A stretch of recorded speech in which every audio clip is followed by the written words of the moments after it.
Capítulo 22. 13 de diciembre de 2012. A bordo del USS Boone. Golfo de México. 4:46 horas. El capitán Edwin Law saluda al vicepresidente Ennis Chaney y a Marvin Tepperman, que acaban de apearse del Sikorsky SH-60B Seahawk y de pisar la cubierta del USS Boone. El capitán sonríe. ¿Se encuentra bien, señor vicepresidente? Parece un poco mareado. Hemos tenido mal tiempo. ¿Están los UAV en posición? 2 Predator sobrevolando la zona objetivo, tal como usted solicitó, señor. Marvin se quita el chaleco salvavidas y se lo entrega al piloto del helicóptero. Capitán, ¿qué es lo que hace pensar a su gente que esta noche vamos a ver otro de esos remolinos? Los sensores indican que están aumentando las fluctuaciones electromagnéticas subterráneas, igual que ocurrió la última vez que apareció el remolino. Laws los conduce por el interior de la superestructura y los acompaña hasta el centro de información de combate del buque. La cámara de alta tecnología, tenuemente iluminada, bulle de actividad. El comandante Curtis Broad levanta la vista de una estación de sonar. Llega justo a tiempo, capitán. Los sensores indican un aumento de la actividad electromagnética. Por lo visto, se está formando otro remolino. Por encima del resplandor esmeralda, trazando círculos a diferentes altitudes, se encuentran 2 de los vehículos aéreos no tripulados de reconocimiento que posee el USS Boone, conocidos como Predator. Mientras las aguas del Golfo empiezan a girar en el sentido contrario a las agujas del reloj, las cámaras infrarrojas y de televisión de los Predator transmiten imágenes en tiempo real al barco de guerra. Chaney, Tepperman, el capitán Laws y 2 decenas de técnicos y científicos miran fijamente los monitores de video, con el pulso acelerado, contemplando cómo el remolino va tomando forma ante sus propios ojos. El vicepresidente sacude la cabeza en un gesto de incredulidad. Por el amor de Dios, ¿qué cosa puede tener suficiente fuerza para provocar algo así? Marvin susurra. Tal vez sea la misma cosa que últimamente ha estado detonando formaciones kársticas por todo el Pacífico Occidental.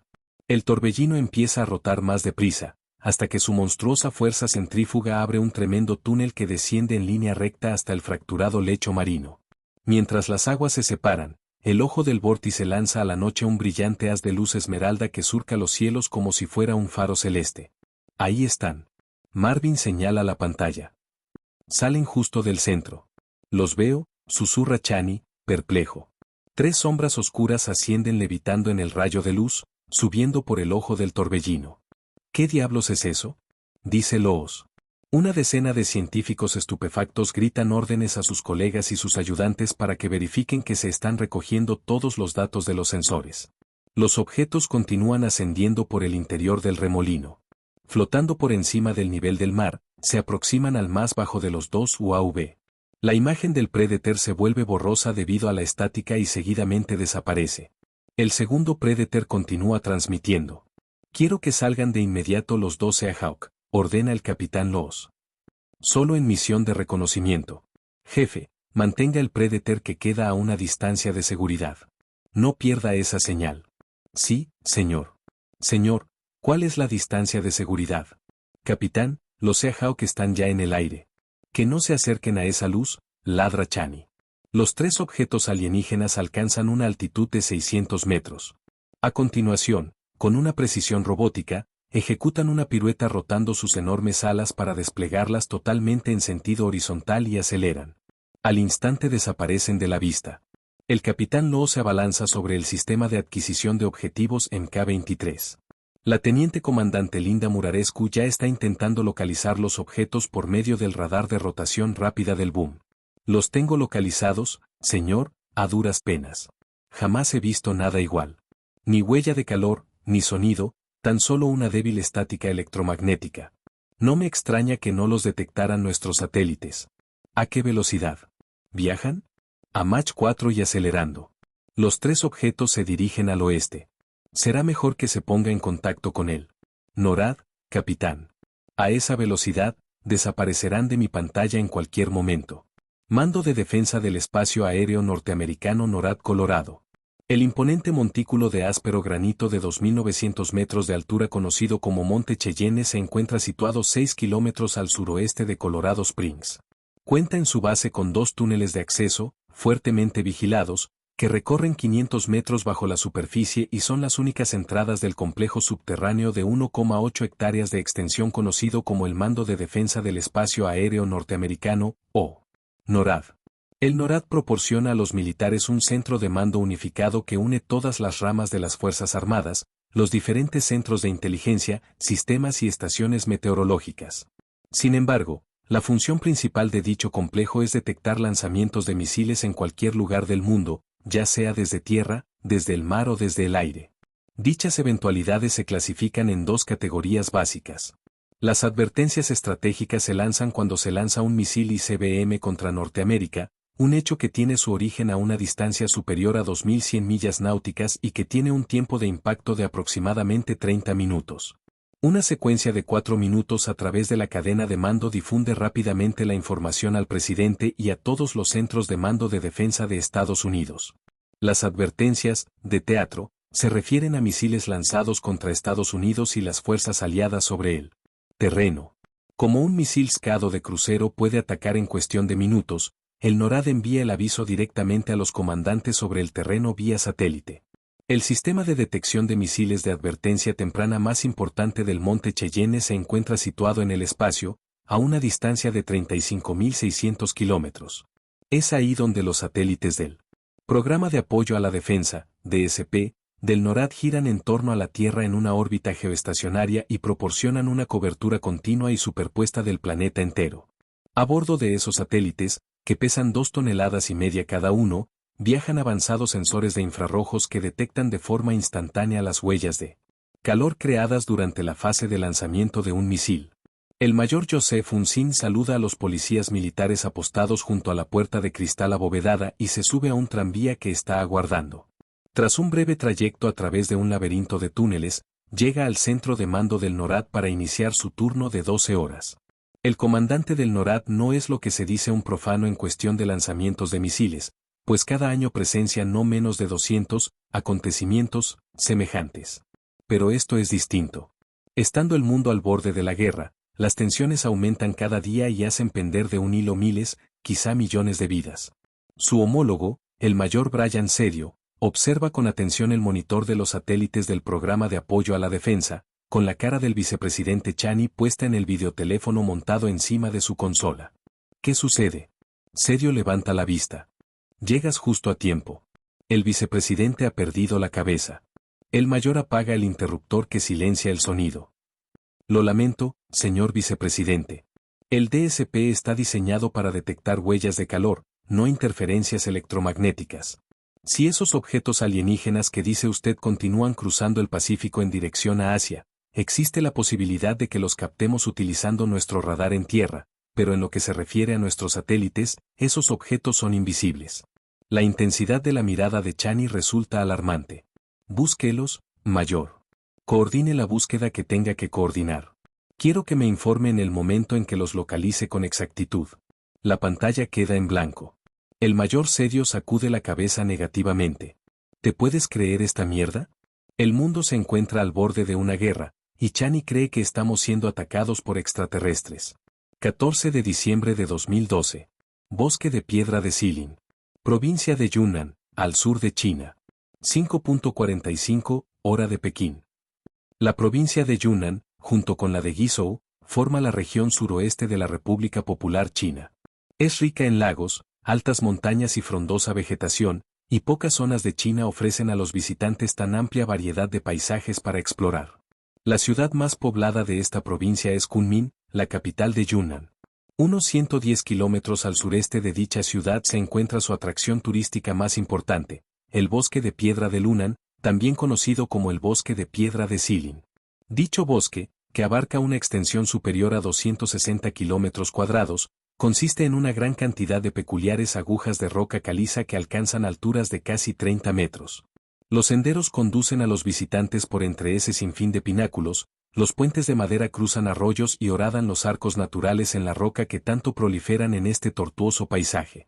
Los factores que dieron lugar a la formación del Bosque de Piedra se remontan unos 280 millones de años, cuando la elevación de la cordillera del Himalaya produjo una erosión que excavó dentadas formaciones en espiral en esa meseta de piedra caliza. Las posteriores elevaciones a lo largo de los milenios crearon profundas fisuras en el interior de los karst, las cuales, con el tiempo, fueron agrandándose por efecto de las lluvias y formaron gigantescas moles de roca de color blanco grisáceo en forma de daga. Aún no ha amanecido cuando Janet Parker, de 52 años, y su guía personal, Kixin, llegan a la entrada principal del parque público. Haciendo caso omiso de la recomendación del Departamento de Estado de Estados Unidos en lo que se refiere a los viajes por China, esta impetuosa mujer de negocios de Florida ha insistido en venir a ver el bosque de piedra antes de tomar el vuelo de última hora de la mañana desde el aeropuerto de Kunming. Siguiendo los pasos de su guía, pasa por delante de una pagoda y sube a una plataforma de madera que rodea las caprichosas formaciones de piedra caliza. Un momento, Kixin. ¿Estás diciendo que esto es todo? ¿Que hemos hecho un viaje de 1 hora en coche para ver esto? Wu Ting Budong. En inglés, Kixin, en inglés. No la entiendo, señorita Janet. Este es el bosque de piedra. ¿Qué esperaba? Obviamente, algo un poco más espectacular. Lo único que veo son kilómetros de roca. En eso, atrae su atención un destello de brillante luz ámbar. Espera, ¿qué es eso? Señala el lugar de donde procede la luz, un parpadeo dorado entre varias agujas de piedra. Kixin se protege los ojos, sorprendido por la luz. No, no lo sé. Señorita Janet, por favor, ¿qué está haciendo? Janet salta a la barandilla. Quiero ver qué es eso. Señorita Janet. Señorita Janet. Relájate, vuelvo enseguida. Cámara en mano, baja al suelo y pasa con dificultad por entre dos formaciones rocosas, soltando un juramento al arañarse el tobillo contra la afilada arista de la roca. Da la vuelta al pináculo, y al alzar la vista ve el origen de la brillante luz. ¿Pero qué diablos es eso? Se trata de un objeto negro, parecido a un insecto. Fácilmente medirá unos 12 metros de largo, y tiene unas enormes alas que han quedado encajadas entre dos grandes agujas de roca. Ese ser inanimado se sostiene sobre un par de garras calientes al rojo vivo que parecen haber perforado el karst y han provocado en él una especie de chisporroteo. Kixin, ven aquí. Janet toma otra foto, mientras los primeros rayos de sol tocan las alas de la criatura. La luz ámbar comienza a oscurecerse y a parpadear a mayor velocidad. Kixin, ¿para qué diablos te pago? La muda explosión de brillante luz blanca ciega instantáneamente a la ejecutiva, y la ignición del dispositivo de fusión pura genera una caldera de energía más caliente que la superficie del Sol. Janet Parker experimenta una breve y extraña quemazón cuando su piel, su grasa y su sangre se despegan del hueso y su esqueleto se vaporiza un nanosegundo después, cuando la ardiente bola de fuego sale disparada en todas direcciones a la velocidad de la luz. La combustión se propaga rápidamente por todo el bosque de piedra vaporizando el karst con su calor y liberando una densa nube tóxica de dióxido de carbono. Comprimidos bajo un techo de aire ártico, los venenosos vapores abrasan el suelo y se elevan hacia afuera como un tsunami de gas.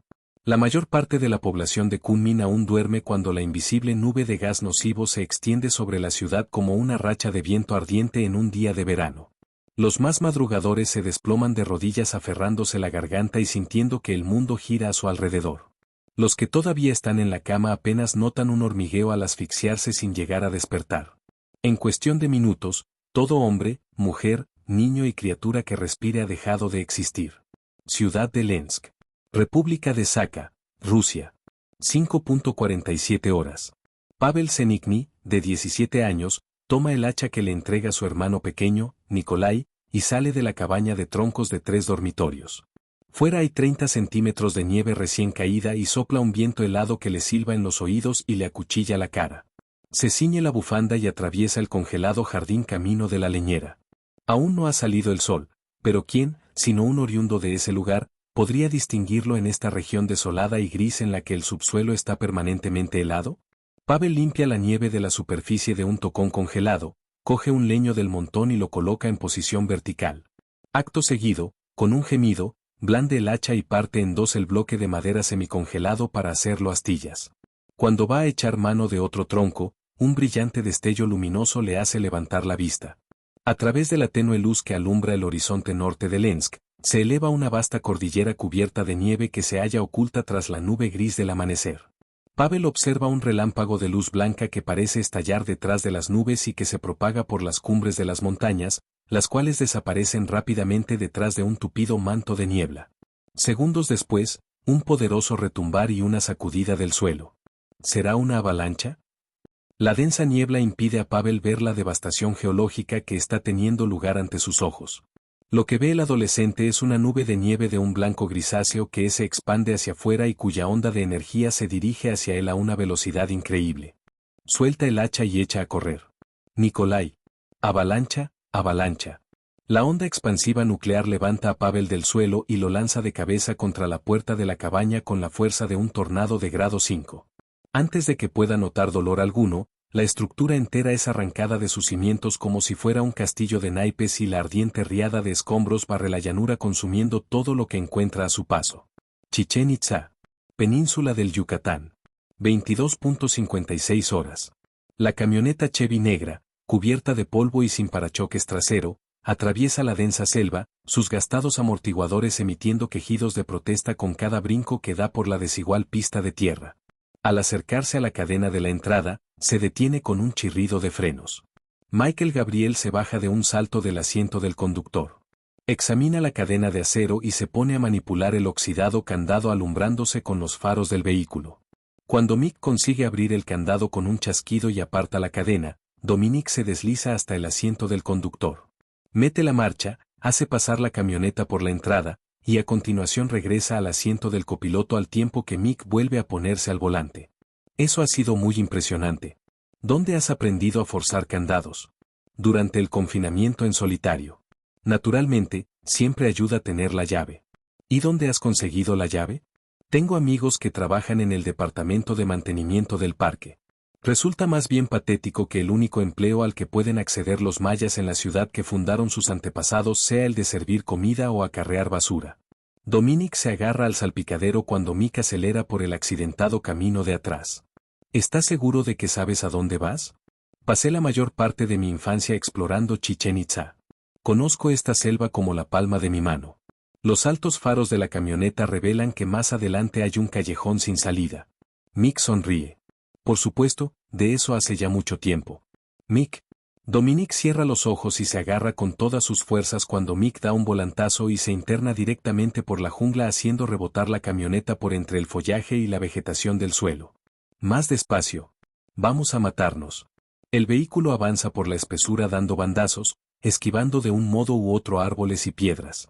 Finalmente entran en una zona muy frondosa en la que la bóveda de la vegetación no deja ver el cielo nocturno. Mick clava los frenos. Fin del camino. ¿Llamas camino a esto? Mick apaga el motor. Mick, dime otra vez por qué. Chist. Escucha. El único sonido que percibe Dominic son los ruiditos que hace el motor de la camioneta al enfriarse. ¿Qué debo escuchar? Ten paciencia.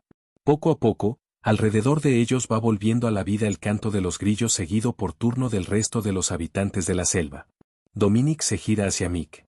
Este tiene los ojos cerrados y una expresión de melancolía en sus angulosas facciones. ¿Te encuentras bien? Sí. ¿En qué estás pensando? En mi niñez. ¿Es un recuerdo feliz o triste? Uno de los pocos felices. Cuando era muy pequeño, mi madre me traía de acampada a estas selvas.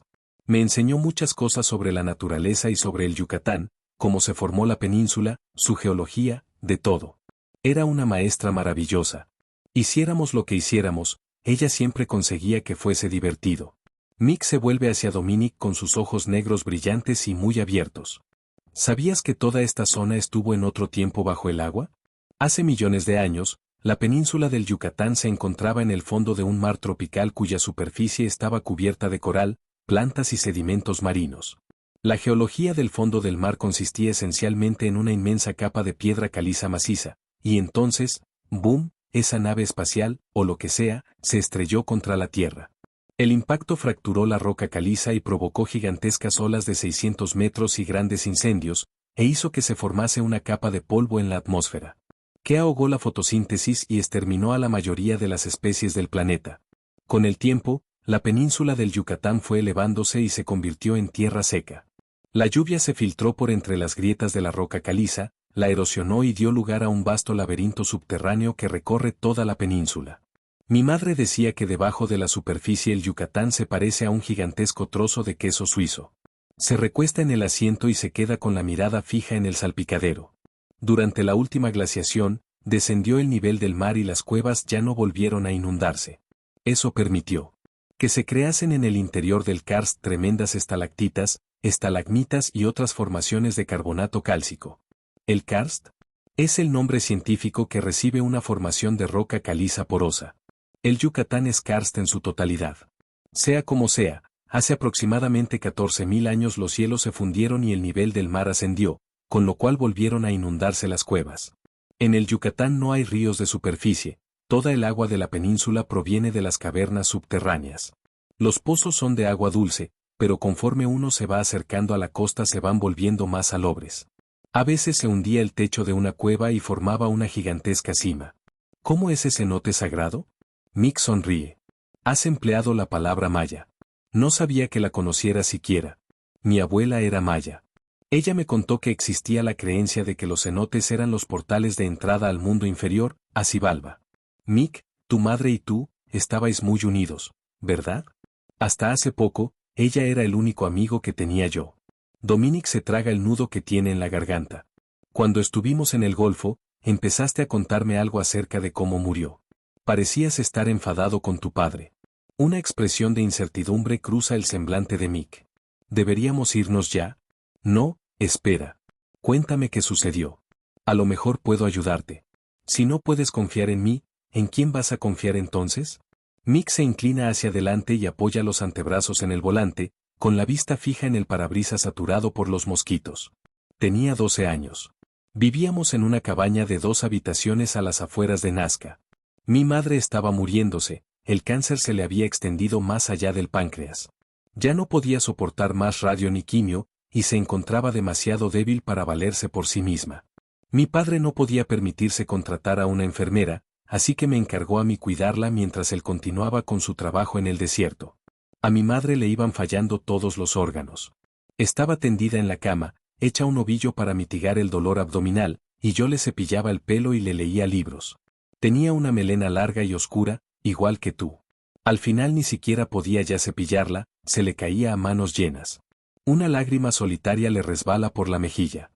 Conservó la mente lúcida todo el tiempo, hasta el último instante.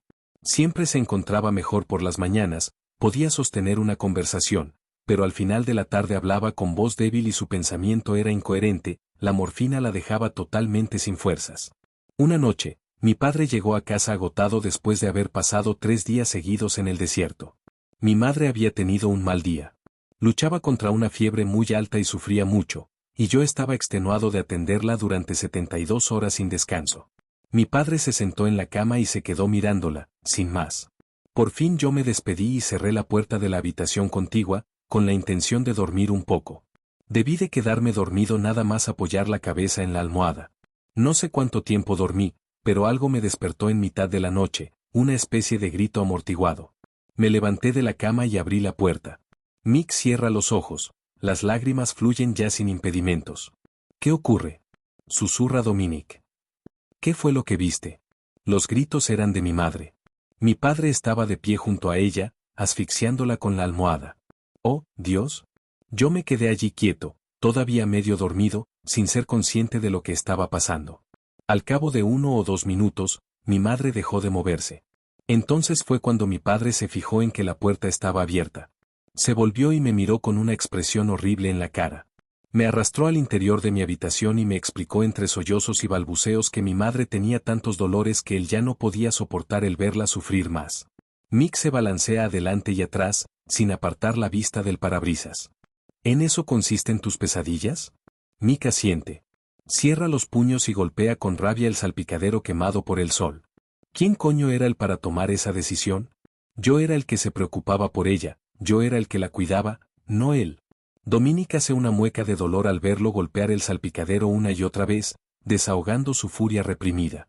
Por fin, emocionalmente agotado, Mick apoya la cabeza sobre el volante. En ningún momento me lo preguntó, Dominic. Ni siquiera me dio la oportunidad de despedirme de ella. Dominic lo atrae hacia sí y le acaricia el pelo mientras él llora con el rostro enterrado en su pecho. Las lágrimas ruedan por sus mejillas también, al pensar en lo mucho que ha sufrido, privado desde que nació de una infancia normal, y con toda su vida adulta marchitada por los años pasados confinado en solitario. ¿Cómo voy yo a meterlo de nuevo en otro psiquiátrico? Mick se calma al cabo de unos minutos, se aparta de ella y se seca los ojos. Supongo que todavía tengo unos cuantos problemas familiares que resolver. Has tenido una vida difícil, pero ahora las cosas van a ir mejor. Mick se sorbe la nariz y sonríe a duras penas. ¿Tú crees? Dominic se acerca y lo besa, suavemente al principio, pero luego lo atrae hacia ella y los labios de ambos se funden entre sí y sus lenguas se entrelazan intensificando su pasión. Excitados, se tironean de la ropa el uno al otro y se acarician en la oscuridad, peleando por hacer el amor en el reducido espacio de la camioneta, severamente limitados por el volante y la palanca de cambios. Mick, espera. No puedo hacerlo aquí dentro, no hay sitio. Dominic apoya la cabeza en su hombro, jadeante y con la cara empapada de sudor. La próxima vez que alquiles un coche, que tenga asiento trasero. Prometido. Mick le besa la frente. Ella juguetea con los rizos que le caen por el cuello a él. Será mejor que nos pongamos en marcha, vamos a llegar tarde a la cita con tus amigos. Salen de la camioneta. Mick sube a la parte trasera y desengancha las botellas de buceo de las baldas de carga. Entrega a Dominic un chaleco hidrostático que ya lleva montada la botella de aire y el regulador. ¿Alguna vez has buceado de noche? Hará un par de años. ¿Hay que andar mucho hasta el cenote? Como 1,5 kilómetros. Seguramente irás más cómoda con el chaleco y la botella puestos. Dominic se pone el chaleco y la botella y a continuación toma el traje de neopreno que le entrega él. Mick se baja de la camioneta. Se ata también su chaleco, se echa la bolsa de equipo al hombro y coge las 2 botellas de aire de repuesto. Sígueme. Echa a andar por la selva, seguido con dificultad por Dominic. En cuestión de minutos notan ya las nubes de mosquitos zumbando en sus oídos, ávidos de beber el sudor que segregan ellos.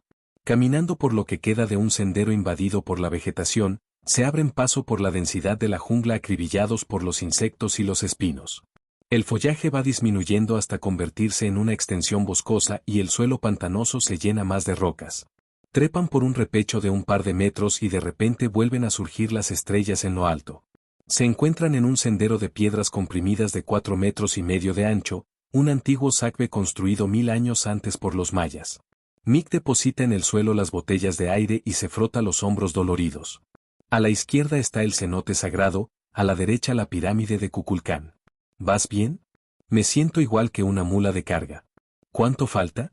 200 metros. Vamos. Continúan hacia la izquierda, y 5 minutos después llegan al borde de un inmenso foso de piedra caliza cuyas aguas, negras y silenciosas, reflejan el resplandor de la luna. Dominic se asoma al pozo y calcula que habrá una caída de unos 15 metros como poco. Se le acelera el corazón. ¿Por qué demonios estaré haciendo esto? En eso, se gira al ver aparecer a 5 individuos de raza maya y piel muy morena que emergen de la selva. Son amigos, dice Mick. Menes, sabios mayas. Son descendientes de los hermanos Tol, una sociedad secreta que escapó a la ira de los españoles hace más de 5 siglos. Han venido para ayudarnos. A la vez que se viste el traje de buceo, Mick habla con un maya de cabellos blancos en una lengua antigua. Los demás sacan de la bolsa de equipo una cuerda y varias linternas sumergibles. Dominic se vuelve de espaldas al grupo y se quita la sudadera para enfundarse a toda prisa el estrecho traje de neopreno encima del traje de baño. Mick la llama para que se acerque, con un gesto de preocupación en la cara. Dom, este es Ocelo, un sacerdote maya. Ocelo dice que han visto en Chichén Itzá a un hombre que andaba preguntando por nuestro paradero. Dice que ese desconocido era un americano de cabello pelirrojo y constitución fuerte. ¿Raymond? Joder. Dom, dime la verdad. ¿Has? Mick, te juro que no me he puesto en contacto con Foletta ni con Borgia, ni con nadie, desde que estoy aquí. El hermano de Ocelo es guardia de seguridad. Afirma que el pelirrojo entró en el parque muy poco antes de la hora del cierre, pero que nadie recuerda haberlo visto salir. El trato que has firmado con Borgia es todo mentira. Te concederán la inmunidad cuando me encuentren muerto a mí. Vamos, será mejor que nos movamos. Abren las válvulas de las botellas para verificar que funcionan los reguladores. Acto seguido, se colocan los chalecos hidrostáticos y se acercan a la boca del cenote. Mick se calza las aletas y a continuación se enrolla la cuerda en los brazos y se descuelga despacio por el borde del pozo. Los mayas comienzan a bajarlo con rapidez hasta el agua estancada y después recuperan la cuerda para hacer lo propio con Dominic. Mick se coloca en su sitio las gafas y el regulador, y luego enciende la linterna y mete la cabeza en el agua. La visibilidad en el interior de ese líquido apestoso y de color marrón chocolate es de poco más de medio metro. Dominic siente que le tiemblan los brazos y las piernas al descender hacia la oscura superficie del cenote. ¿Por qué estás haciendo esto? ¿Estás loca o qué? Se encoge cuando sus pies tocan la helada superficie de ese pozo negro infestado de algas. Suelta la cuerda y se deja caer. El olor putrefacto le provoca náuseas. Se apresura a colocarse las gafas, se mete el regulador en la boca y respira por él para no seguir soportando el hedor. Mick sale a la superficie con fragmentos mugrientos de vegetación colgándole del pelo. Anuda una cuerda amarilla de su cintura a la de Dominic. Ahí abajo está bastante oscuro. No quiero que nos separemos. Ella asiente con la cabeza y se quita el regulador. ¿Qué vamos a buscar, exactamente? Algún tipo de entrada en la cara sur. Algo que nos permita entrar en la pirámide. Pero la pirámide está a más de 1 kilómetro de aquí. Mick observa cómo él suelta aire de su chaleco hidrostático y se sumerge. Maldita sea. Vuelve a ponerse el regulador en la boca, lanza una última mirada a la luna y a continuación se sumerge también. Dominic empieza a hiperventilar por el regulador en el momento en que su rostro toca las turbias aguas. Durante varios segundos nada a ciegas, sin sentido de la orientación, hasta que nota el tirón de Mick. Desciende otros 6 metros impulsándose con las aletas con ímpetu, y entonces ve el reflejo de su linterna sobre la pared del cenote. Mick está examinando el muro de roca caliza, que aparece cubierto por una gruesa capa de vegetación. Con la ayuda de la linterna, le hace una seña a Dominic para que se sitúe junto a la pared, a la derecha de él, y se ponga a pinchar y tantear las algas con su cuchillo de buceo. Dominic saca el cuchillo de la correa que se lo sujeta al tobillo y comienza a dar golpecitos en la roca a medida que va descendiendo en vertical por el muro. 9 metros más abajo, las manos se le cuelan en un agujero como de medio metro, y su visión se ve entorpecida por la densa vegetación. Incapaz de hacer palanca para liberarse, apoya las aletas contra el muro y hace fuerza contra él. De improviso sale del agujero un mocasín de agua de 2 metros de largo que le golpea las gafas a la velocidad del rayo y después se pierde rápidamente en la negrura. Es más de lo que pueden soportar sus nervios destrozados. Presa del pánico, se lanza hacia arriba arrastrando consigo a Mick. Nada más sacar la cabeza del agua, se quita las gafas de un tirón, tosiendo entre ahogos. ¿Te encuentras bien? ¿Qué ha pasado? No dijiste nada de que podía haber serpientes. Odio las serpientes. ¿Te ha mordido? No, pero no quiero volver. Esto no es bucear, se parece más a nadar en un montón de mierda líquida. Se desanuda la cuerda con manos temblorosas. ¿Dom? No, Mick, ya no puedo más. Tengo los nervios destrozados, y esa agua me produce picores. Continúa sin mí. Ve a buscar tu pasadizo secreto, o lo que sea eso que estás buscando. Ya te veré arriba. Mick le dirige una mirada de preocupación y se sumerge otra vez. Ocelo. Lánceme la cuerda. Mira hacia arriba y aguarda impaciente a que los individuos de antes se asomen al borde del pozo. Nada. ¿No me oyen? Les digo que me lancen la dichosa cuerda. Buenas noches, princesa. Un escalofrío le recorre la espalda al ver aparecer a Raymond con el puntito rojo brillante del láser de su escopeta de caza apuntado a la base de su cuello. La Casa Blanca. Washington, D.C. El presidente Mowle se siente como si le hubieran propinado un puñetazo en el estómago. Levanta la vista del informe del Departamento de Defensa para mirar al general Fecondo y al almirante Gordon, notando el retumbar del pulso en las sienes. Está tan débil que a su cuerpo ya no le quedan fuerzas para sostenerse derecho en el sillón. En ese momento irrumpe en el despacho oval Pierre Borgia, con el ojo enrojecido y llameando de odio. Acabamos de recibir un informe actualizado. 21.000 muertos en Saka. 2 millones en Kunming. Una ciudad entera borrada del mapa en Turkmenistán. La prensa ya está amontonándose abajo. Los rusos y los chinos no han perdido tiempo en movilizar sus fuerzas, responde el general Fecondo. La reacción oficial es que todo esto forma parte de sus simulacros de guerra, pero las cifras son mucho mayores de lo que estaba previsto. El jefe de operaciones navales lee de la pantalla de su portátil. Según la última información que tenemos de los satélites, se han detectado 83 submarinos nucleares, incluidos todos los nuevos Bouri de los rusos. Cada uno de esos submarinos transporta 18 misiles SLBM SSN-20. Y a eso hay que añadir otra decena de submarinos chinos de misiles balísticos y... No son solo los submarinos, interrumpe el general. Ambas naciones han puesto a sus fuerzas estratégicas en estado de alerta. El Dark Star está siguiendo la trayectoria del crucero de misiles Pedro el Grande, que abandonó el muelle 20 minutos después de la primera detonación. Estamos viendo un arsenal combinado de mar y tierra, que posee una capacidad de ataque superior a 2000 cabezas nucleares. Dios santo. Moule hace una inspiración profunda para aliviar la opresión que siente en el pecho. Pierre, ¿cuánto falta para la conferencia telefónica del Consejo de Seguridad? 10 minutos, pero el secretario general dice que Grozny va a dirigirse al Parlamento y que se niega a participar si estamos nosotros al aparato. Borgia tiene la cara cubierta de sudor. Señor, es preciso que traslademos esta operación a Mount Weather. Moule no le hace caso. Se vuelve hacia un enlace por video que lleva el rótulo de Stratcom. General Dorosov, ¿cómo afectará a nuestro escudo de defensa antimisiles un primer ataque de esta magnitud? En el monitor aparece la cara pálida del general de las Fuerzas Aéreas de Estados Unidos Eric Dorosov, comandante en jefe del Mando Aéreo Estratégico. Señor, el escudo es capaz de eliminar unas cuantas decenas de misiles en su punto más alto, pero no tenemos nada en nuestro arsenal de defensa que esté diseñado para hacer frente a un ataque total. La mayor parte de los misiles ICBM y SLBM rusos han sido programados para navegar a altitudes bajas. La tecnología necesaria para eliminar dicha amenaza simplemente no era viable. Moule menea la cabeza, disgustado. $20.000 millones, ¿y para qué? Pierre Borgia lanza una mirada al general Fecondo, el cual asiente. Señor presidente, es posible que exista otra opción. Si estamos seguros de que Grozny atacará primero, entonces hay una clara ventaja en adelantarse a él. Nuestro último plan operativo integrado simple, el SIOP-112, indica que un ataque preventivo de 1.800 cabezas nucleares conseguiría desarmar el 91% de todos los emplazamientos de misiles terrestres ICBM de Rusia y de China y... No pienso pasar a la historia como el presidente norteamericano que inició la Tercera Guerra Mundial. Ese ataque preventivo sería justificable, explica el general Dorosov. No puedo justificar el asesinato de 2.000 millones de seres humanos, general. Nos atendremos a los objetivos diplomáticos y defensivos que hemos expuesto. El presidente se sienta en el borde de su escritorio y se masajea las sienes. ¿Dónde está el vicepresidente?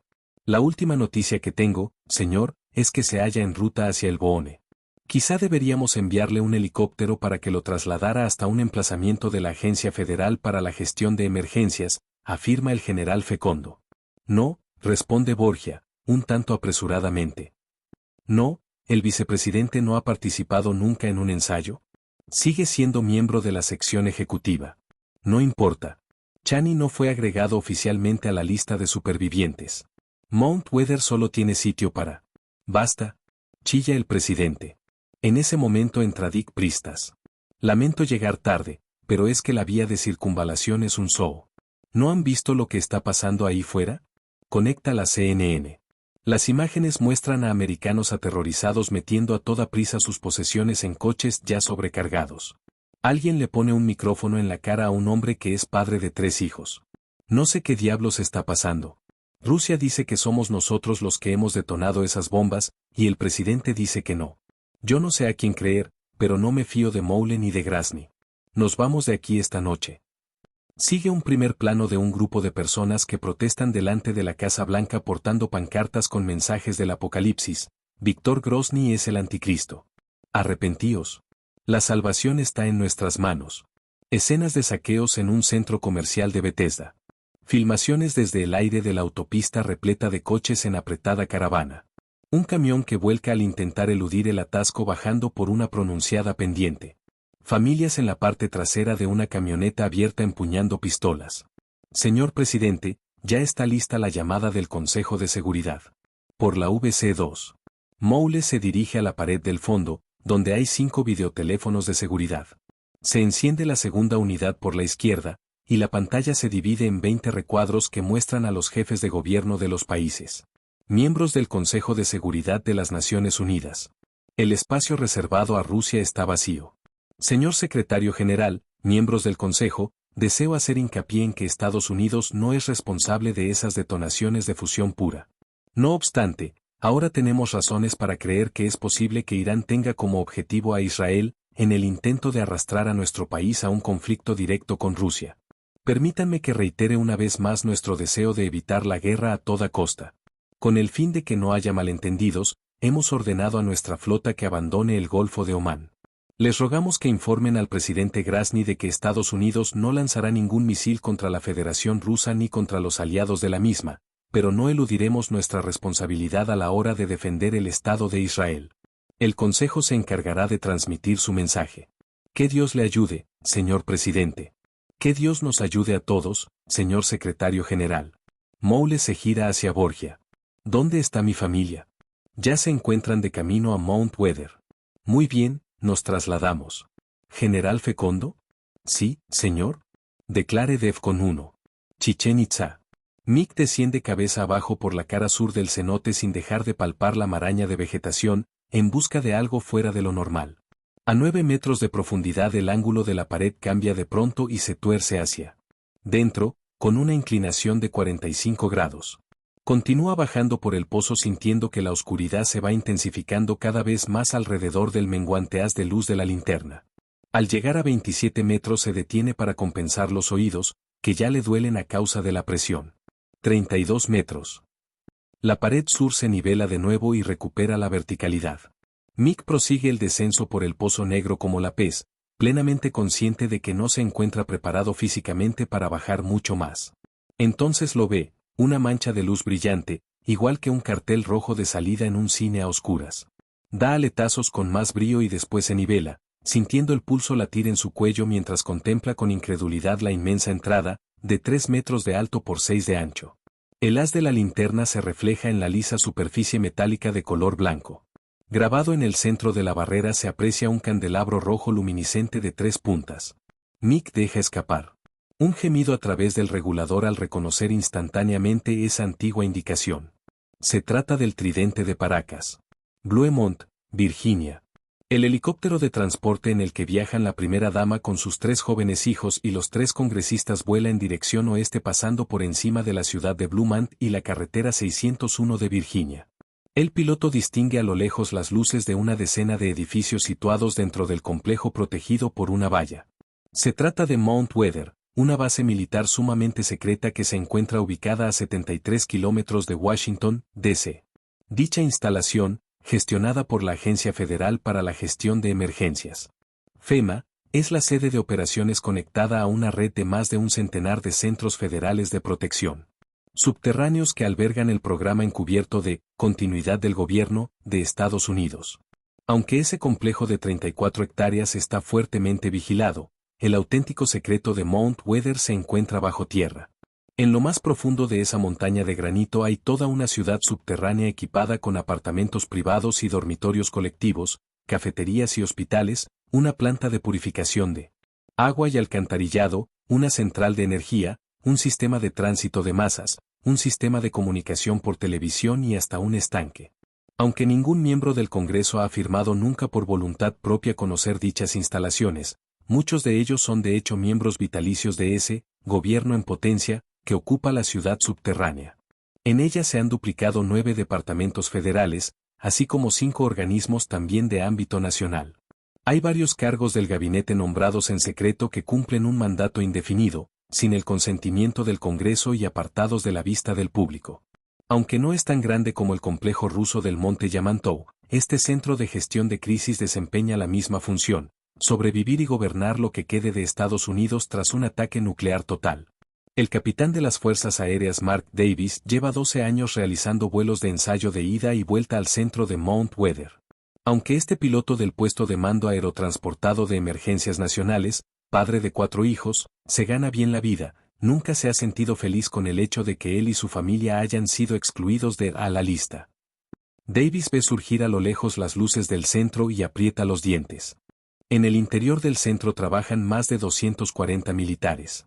¿Acaso son las vidas de ellos más importantes que la suya? ¿Y qué decir de los 65 miembros de la élite ejecutiva? Si estallara una guerra nuclear, la culpa podría hacerse recaer fácilmente sobre muchos de esos expertos militares. ¿Por qué han de sobrevivir esos cabrones, y su familia no? Al final, al agente ruso le resultó fácil coaccionar al disgustado capitán. El dinero era la clave para sobrevivir a una guerra nuclear. Davis había empleado la mayor parte de los fondos en construirse su propio búnker en los montes Blue Ridge, y el resto se había convertido en oro y piedras preciosas. Si alguna vez estallaba la guerra nuclear, él tenía la seguridad de que su familia sobreviviría. Si no, los ahorros para enviar a sus hijos a la universidad estaban ahora más seguros que nunca. Davis detiene el helicóptero en el aire por encima de la cubierta de aterrizaje y se posa en tierra. Acuden a su encuentro dos policías militares en un vehículo eléctrico. Él los saluda. 7 pasajeros y el equipaje correspondiente. Todas las bolsas han sido registradas. Sin aguardar la respuesta, Davis abre la portezuela de la zona de carga y ayuda a apearse a la primera dama. Los policías militares conducen a los pasajeros hacia el vehículo eléctrico mientras el piloto desembarca sus equipajes. La insulsa maleta de antemarrón es la tercera. Davis gira el asa en el sentido de las agujas del reloj, tal como le ha indicado el agente ruso, y acto seguido la gira despacio hacia atrás. El mecanismo se activa. El piloto coloca la maleta en la plataforma con sumo cuidado y después se apresura a volver por las demás bolsas. Chichén Itzá, península del Yucatán. Mick se obliga a sí mismo a ascender más lentamente, conteniendo a duras penas la emoción.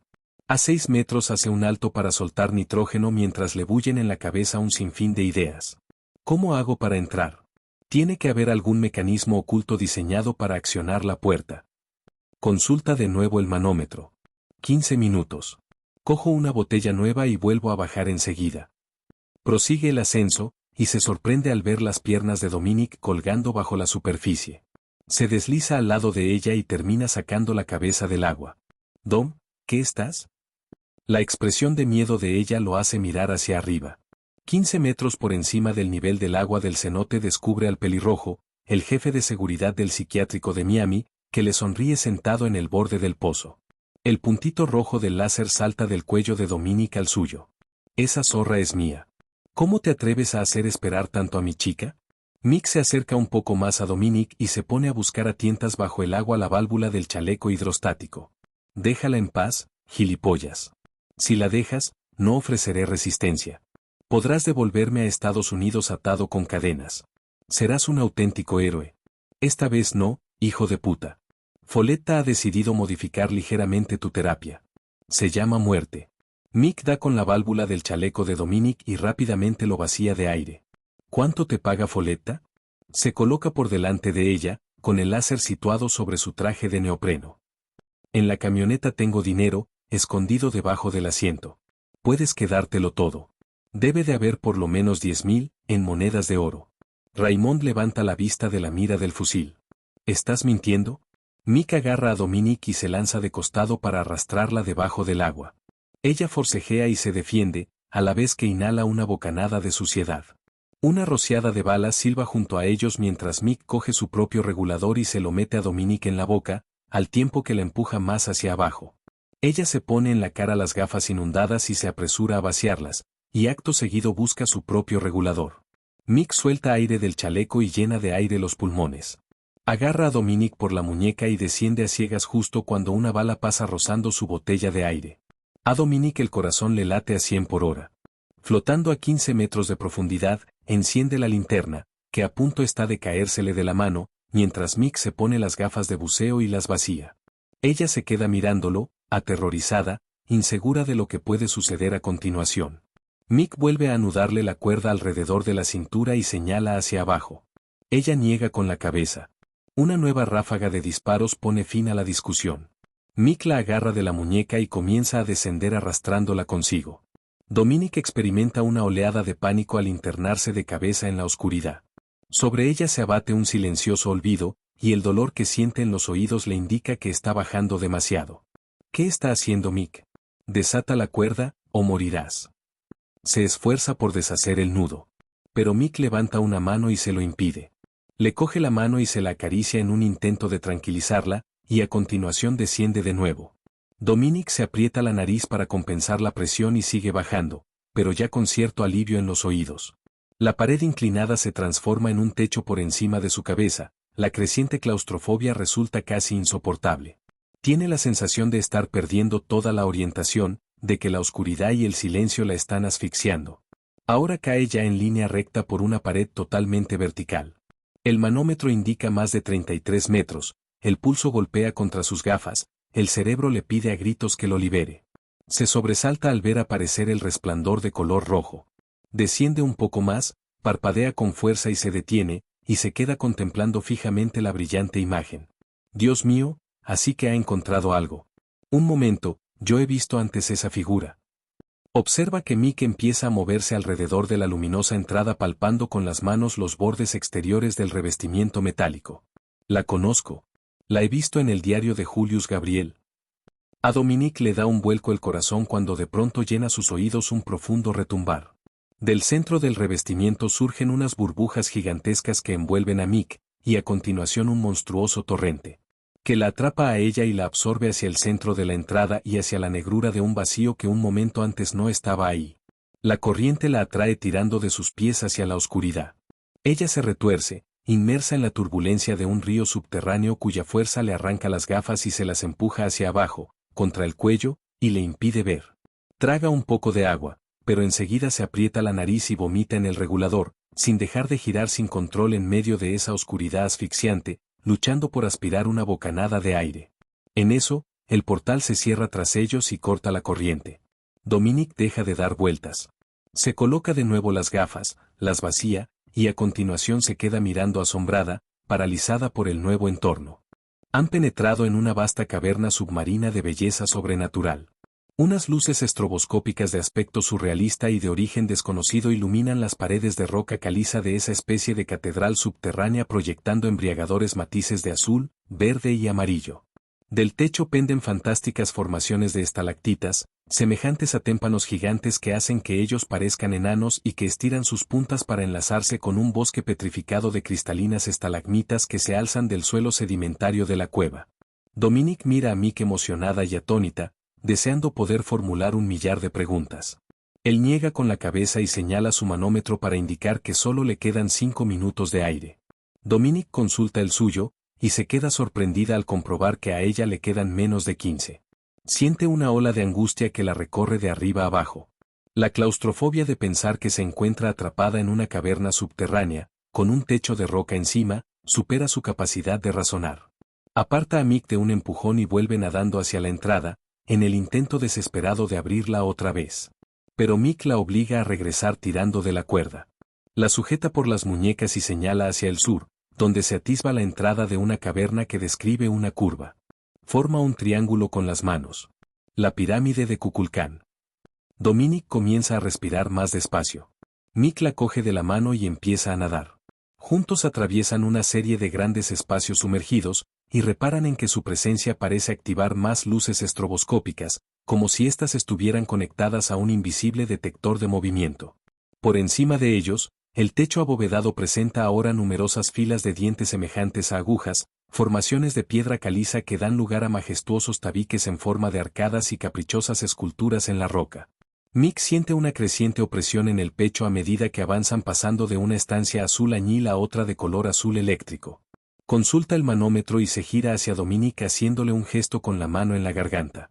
Se ha quedado sin aire. Le pasa el regulador de segunda etapa que lleva sujeto al chaleco hidrostático y después consulta su propia reserva de aire. 8 minutos. 8 minutos.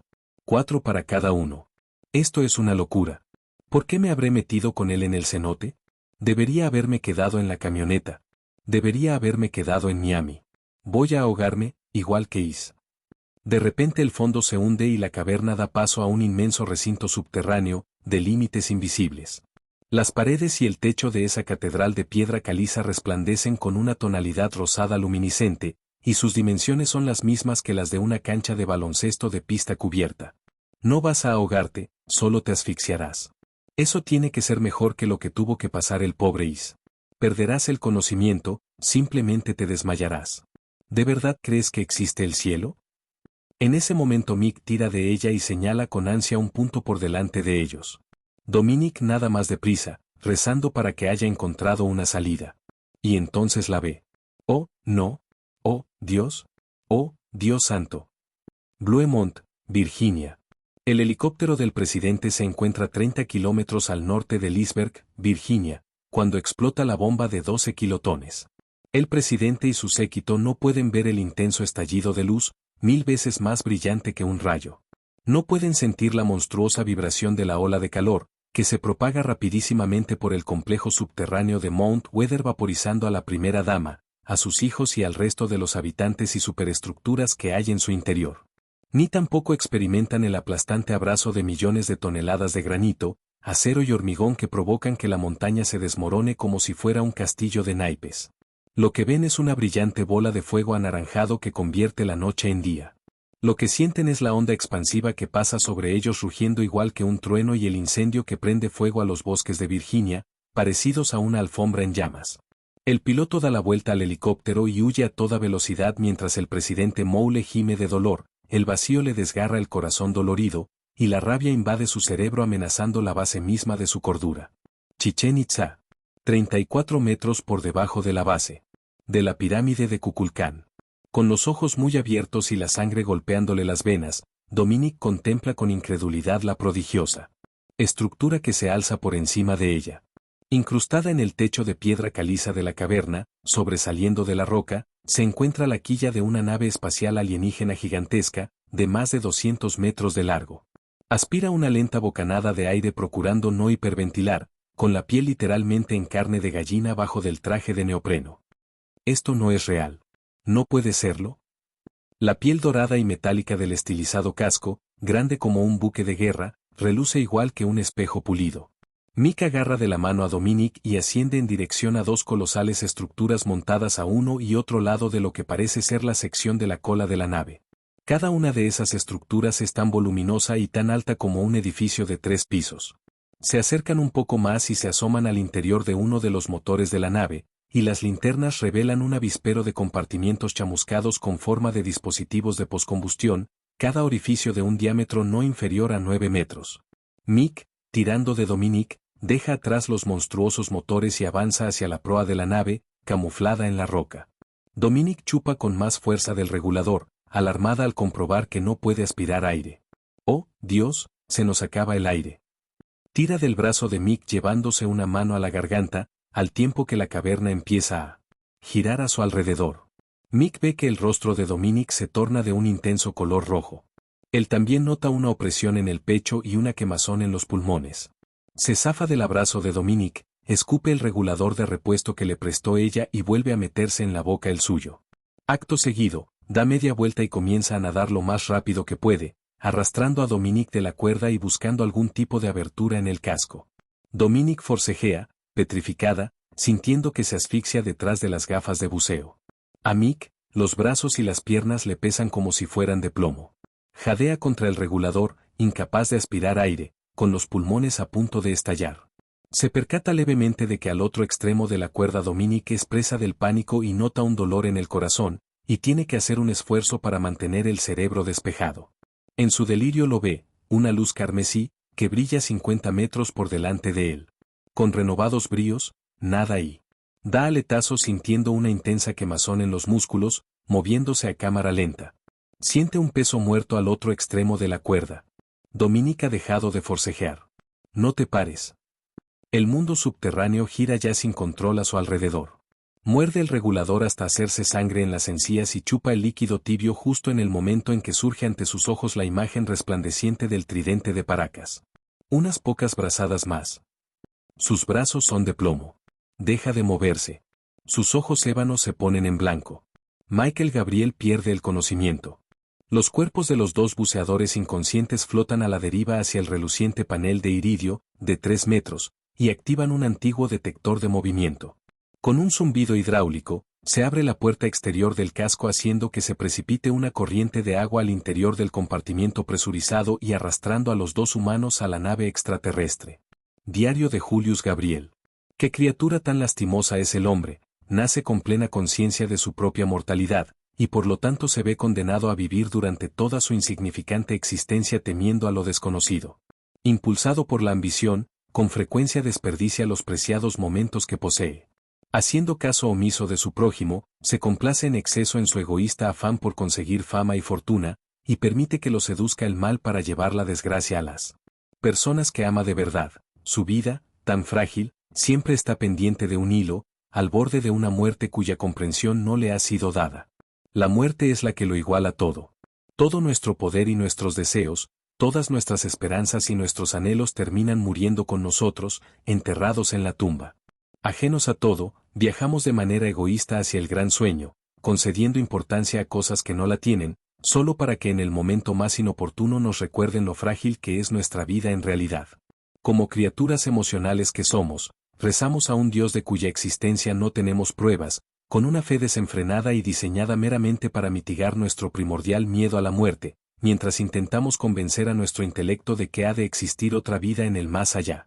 Dios es misericordioso, Dios es justo, nos decimos, y entonces sucede lo impensable: un niño que se ahoga en una piscina, un conductor bebido que mata a un ser querido, una enfermedad que ataca a tu esposa. ¿A dónde va nuestra fe en esos casos? ¿Quién puede rezar a un Dios que nos roba a un ángel? ¿Qué plan divino puede justificar una acción tan abominable? ¿Fue un Dios misericordioso el que escogió golpear a María en lo mejor de la vida? ¿Fue un Dios justo el que quiso que se retorciera de dolor, que sufriera horriblemente hasta que él por fin decidiera llevar a cabo la celestial tarea de apiadarse de su alma torturada? ¿Y qué decir de su esposo? ¿Qué clase de hombre sería yo si me hubiera limitado a no hacer nada y permitir que mi amada sufriera tanto? Con un peso en el corazón, dejé que fueran pasando los días viendo cómo el cáncer arrastraba a María poco a poco hacia la tumba. Entonces, una noche, mientras yo lloraba sentado junto a su cama, ella me miró con sus ojos hundidos, una criatura destrozada más viva que muerta, y me suplicó compasión. ¿Qué podía hacer yo? Dios la había abandonado, le había negado el más mínimo respiro en su incesante tortura. Yo me incliné, con el cuerpo temblando, y la besé por última vez rogando a un Dios cuya existencia ya cuestionábamos y maldecíamos los dos que me otorgara fuerzas. Apreté la almohada contra su rostro y extinguí su último aliento, sabiendo demasiado bien que estaba extinguiendo la llama misma de mi propia alma. Una vez consumado el acto, giré la cabeza y descubrí a mi hijo, cómplice sin saberlo, que me miraba fijamente con aquellos ojos angelicales heredados de su madre. ¿Qué acto abominable acababa de cometer? ¿Qué valerosas palabras podía musitar yo para recuperar la inocencia perdida de aquel niño? Desprovisto de todo fingimiento, me quedé allí desnudo, como un padre débil y desconcertado, que insensatamente había condenado la psicología de su propio hijo cometiendo un acto que, tan solo unos minutos antes, había juzgado como un gesto de humanidad y de falta de egoísmo. Observé impotente cómo mi hijo huía de nuestra casa a la carrera y se perdía en la noche para desahogar su rabia. Si hubiera tenido un arma en esos momentos, me habría volado la cabeza allí mismo sin pensarlo dos veces. Pero en lugar de eso caí de rodillas y rompí a llorar, maldiciendo a Dios y gritando su nombre en vano. En un plazo inferior a un año, la existencia de mi familia se había transformado en una tragedia griega. ¿Había manipulado Dios aquel giro de los acontecimientos, o él era solamente un espectador que observaba y aguardaba? Mientras su ángel caído manejaba nuestra vida como si fuera un diabólico marionetista. Tal vez había sido Lucifer en persona, quise racionalizar en medio de mi dolor, porque ¿quién sino él podía haber golpeado así a mi esposa y haber manipulado tan hábilmente la secuencia de acontecimientos que tuvieron lugar a continuación? ¿De verdad creía yo en el demonio? En aquel momento, sí, o como mínimo en la presencia del mal personificado en una entidad con vida propia. ¿Puede tener entidad algo tan intangible como el mal? Mi torturada mente sopesó esa cuestión, concediéndome así un instante de alivio en mi aflicción. Si Dios era una entidad, ¿por qué no el demonio? ¿Podía existir el bien sin el mal? ¿Podía existir Dios sin el diablo? ¿Y quién engendró a quién? Porque es el miedo al mal lo que siempre ha alimentado a la religión, no Dios. Entonces se apoderó de mí el teólogo que llevo dentro. Miedo y religión, religión y miedo. Los dos están entrelazados históricamente, son los catalizadores de la mayoría de las atrocidades que ha cometido el ser humano. El miedo al mal alimenta la religión alimenta el odio alimenta el mal, y el mal alimenta el miedo entre las masas. Es un ciclo diabólico, y hemos jugado la partida con las cartas del diablo.